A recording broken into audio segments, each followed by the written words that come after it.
ہمارے سوال کی باری باقی ہے. اب ہمارے 2-3 میرے سوالات ہیں، میرے سوالات کا آپ جواب دے دیں. تمہارے سوالات ہم نے دیا، ہمارے سوالات کا جواب اب تم دینا. ہمارا سوال یہ ہے، 4 سوالات میرے ہیں، میرے 4 سوالات کا جواب دے دیا جائے کہ تمہارے پاس صحابہ کی رائے حجت نہیں ہے.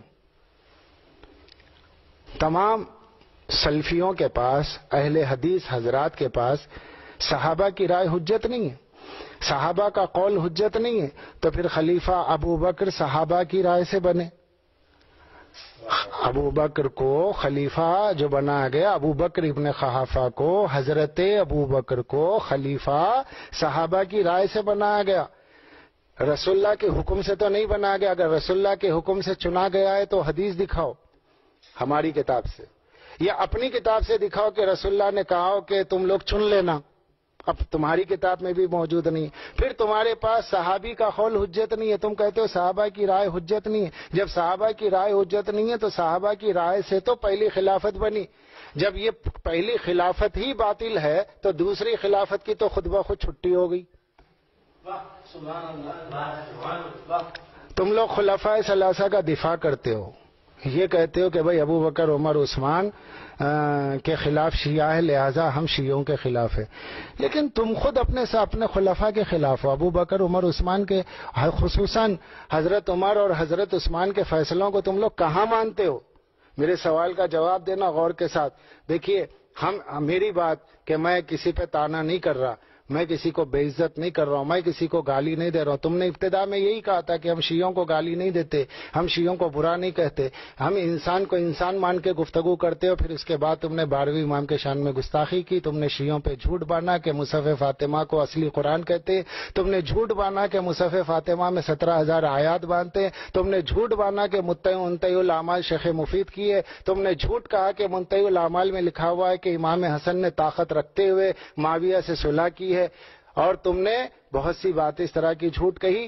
تو لیکن میں جو حوالے پیش کر رہا ہوں تمہارے جھوٹ کو جھوٹ ثابت کرتے ہوئے اور پھر اپنی بات کو تمہاری کتاب سے ثابت کرتے ہوئے. اب میرا پہلا سوال یہ ہے، صحابی کا قول حجت نہیں، صحابی کی رائے حجت نہیں ہے تو پہلی خلافت باطل ہوگی کیونکہ انہوں نے بنایا، اور جب پہلی باطل ہے تو دوسری کی خود بخود چھٹی ہو گئی. اب مجھے یہ بتاؤ کہ خلیفہ عمر جن کو اپنا تم دوسرا خلیفہ مانتے ہو تو ان کے فیصلوں کو تم کہاں مانتے ہو؟ ان کے فیصلوں کو کہاں مانتے ہو؟ وہ ایک وقت میں 3 طلاق کے لیے انہوں نے فیصلہ دیا کہ ایک ہی نشست میں طلاق کہنے سے بیوی پہ طلاق پڑ جاتی ہے.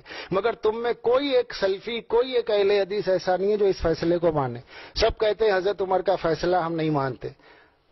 اب حضرت عمر کا فیصلہ نہیں مانتے تو پھر یعنی حضرت عمر کا یہ فیصلہ حدیث کے خلاف ہے، سنت کے خلاف ہے، قرآن کے خلاف ہے، کیوں نہیں مانتے؟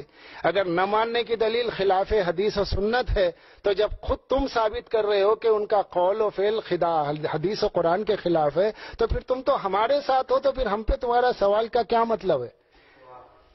بھائی شیعہ 3 خلفاء کی خلافت کو نہیں مانتے. یہ میرے آخری لمحات ہیں، یہ گفتگو کے سن لیجئے، بڑی ضروری بات ہے.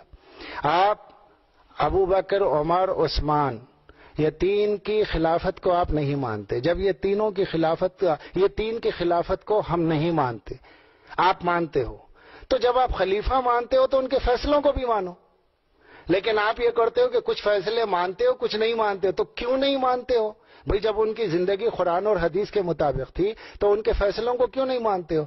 انہوں نے تراویح کو ایجاد کیا، حضرت عمر نے تراویح کو ایجاد کیا. 20 رکعت تراویح باجماعت آج پڑھی جاتی ہے. لوگ کہتے ہیں کہ حضرت عمر کے دور سے ایجاد ہوئی، لیکن تم کہتے ہو کہ نہیں ہم نہیں مانتے. تم 11 رکعت پڑھتے ہو، 20 رکعت تراویح نہیں پڑھتے، تو تم حضرت عمر کے خلاف جا رہے ہو. تو اس معاملے میں تو تم ہمارے ساتھ ہو، پھر ہم سے کیا مقابلہ؟ تیسرا مسئلہ، آپ کے تیسرے خلیفہ حضرت عثمان ابن عفان، ان کے دور میں تیسری اذان کا ایجاد ہوا، جمعہ کے موقع پہ تیسری اذان. لیکن آپ جمعہ کی تیسری اذان کو نہیں مانتے، کہتے ہو نہیں یہ صحابی کی رائے ہے. عجیب بات ہے، ہم خلافت نہ مانے تو کافر ہیں، تم خلافت مان کے ان کے فیصلوں کو نہ مانو تو مسلمان ہو. تو پھر اس معاملے میں تو تم شیعوں کے ساتھ ہو، کچھ مسئلوں میں تو تم خود شیعوں کے ساتھ ہو، بلکہ شیعوں کے اس معاملے میں مددگار ہو اپنے خلیفہ کے خلاف. پھر تم شیعوں سے سوالات کیا کر رہے ہو؟ میرے سوال کا جواب دینا. یہی وہ سوالات ہیں کہ جس کا تم جواب نہیں دے پا سکتے، کبھی بھی جواب نہیں دے سکتے۔ اس معاملے میں تم شیعوں کی طرح ان کے مخالف ہو، پھر ان کو خلیفہ ماننے کا کیا فائدہ جب ان کے فیصلے نہیں مانتے؟ کیا سنت میں تبدیلی کرنا ظلم نہیں ہے؟ کیا عبادت کا ایجاد کرنا، تراویح ایجاد کرنا ظلم نہیں ہے؟ 3 طلاق کا مسئلہ خلاف سنت قائم کرنا کیا ظلم نہیں ہے؟ اگر یہ ظلم نہیں ہے تو پھر ان کے فیصلوں کو مانو، اور اگر یہ ظلم ہے تو پھر ظالم کو خلیفہ نہیں کہہ سکتے۔ یہ آپ کا مسئلہ ہے، آپ اس کا جواب کیا دے سکتے ہیں؟ غور سے سمجھ کے جواب دیجئے۔ چوتھا سوال ہمارا یہ